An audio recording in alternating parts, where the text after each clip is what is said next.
High court విభజనపై కేంద్ర ప్రభుత్వం gazette notification వెలువరించింది.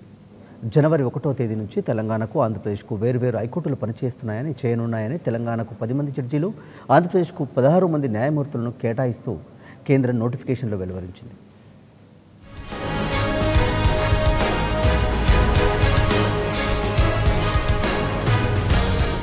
హైకోర్టు విభజన విషయంలో టీఆర్ఎస్ పార్టీ తెలంగాణ సర్కారు గడిచిన 4 ఏళ్లలో అనేక సార్లు కేంద్రంపై ఒత్తిడి తెచ్చింది. పలు సందర్భాల్లో దీనిపై పలు వేదికలపైన తెలంగాణ సర్కారు పోరాటం చేసింది. అయితే హైదరాబాద్ ఉమ్మడి రాజధానిగా 10 ఏళ్ల పాటు ఉంటుంది కాబట్టి హైకోర్టు విభజన విషయంలో ఏపీ సర్కారు కానీ ఏపీ సీఎం కానీ పాజిటివ్ గా స్పందించలేదని తెలంగాణ సర్కారు ఆరోపిస్తూ వచ్చింది. దీంతో పాటు ఇటీవలే కాలం వరకు టీడీపీ, బీజేపీ పార్టీలు పొత్తులో ఉన్నాయి. దీంతో కేంద్రం హైకోర్టు విభజనలో ఆలస్యం చేసిందన్న విమర్శలు టీఆర్ఎస్ చేస్తూ వచ్చింది.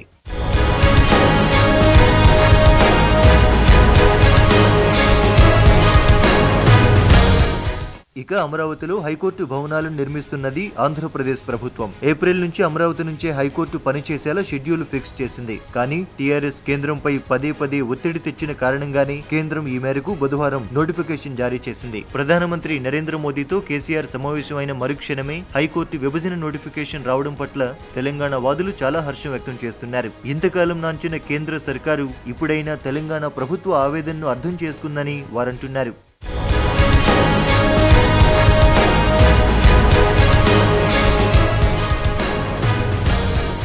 అయితే ఏపీ హైకోర్టు ఏప్రిల్ వరకు హైదరాబాద్లోనే కొనసాగుతుందా లేదంటే ఇమీడియట్ గా ఇక్కడి నుంచి తరలిపోతుందా అన్నది తేలాలి. ఏపీ సర్కారు కోరితే ఏపీ హైకోర్టుకు తాత్కాలిక భవనాలు కేటాయించేందుకు తమకు సమ్మతమేనని తెలంగాణ సర్కారు గతం నుంచి చెబుతూ వస్తున్న సంగతి తెలిసిందే.